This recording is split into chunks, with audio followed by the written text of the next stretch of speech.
मनरेगा में प्रतिदिन आपको 300 रुपए दिए जाएंगे और जो काम के दिन है उनको दुगना किया जाएगा।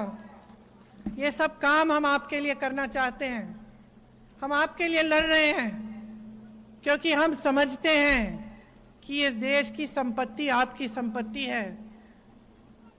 आपके पूर्वजों की तरह हमारे पूर्वज भी लड़े आजादी के लिए, शहीद हुए इस देश के लिए। इस मिट्टी में खून है, आपका भी है, हमारा भी है। और जो मंचों पर खड़े होकर उस खून को या उस शहादत को परिवारवाद कहते हैं, वो उस शहादत को समझ नहीं पाएंगे, समझ नहीं सकते। ये परिवारवाद नहीं है, ये धर्म है हमारा आपके प्रति, ये धर्म है हमारा इस देश के प्रति, ये धर्म है हमारा इस मिट्टी के प्रति जिसके अंदर हमारे पूर्वजों का खून है। और ये कुछ भी कहें, ये कुछ भी करें, हम रुकेंगे नहीं, हम आपके लिए लड़ते रहेंगे।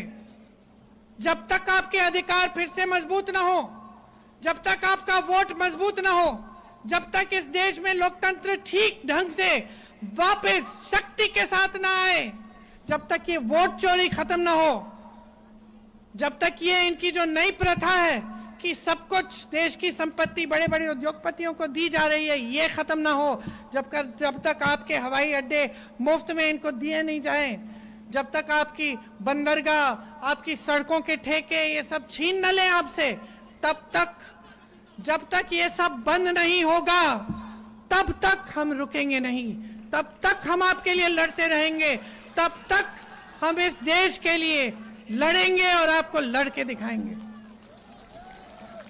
तो चुनाव आ रहा है, अब मेरी बातों को भूलना नहीं है बहनों, मेरी वो 10,000 रुपए वाली बात मत भूलना, बहुत जरूरी बात है। ये मत सोचना कि अरे उन्होंने भेज दिए पैसे, अब हमें उनको वोट देना चाहिए, ऐसी कोई बात नहीं है। आप ही के पैसे हैं, आप ही के पैसे हैं।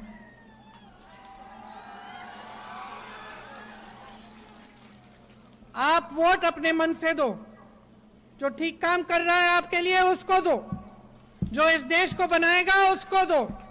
और मेरे भाइयों, थक गए होगे आप पलायन करके, बड़े बड़े शहरों में रह के, खून पसीना बहा के फिर भी कमा नहीं पा रहे हो, थक गए होगे और सुनवाई नहीं है, इधर उधर भटकते हो कि हमारा छोटा मोटा काम हो जाए, घूस देनी पड़ती है, भ्रष्टाचार चरम पे है, थक गए होगे। इस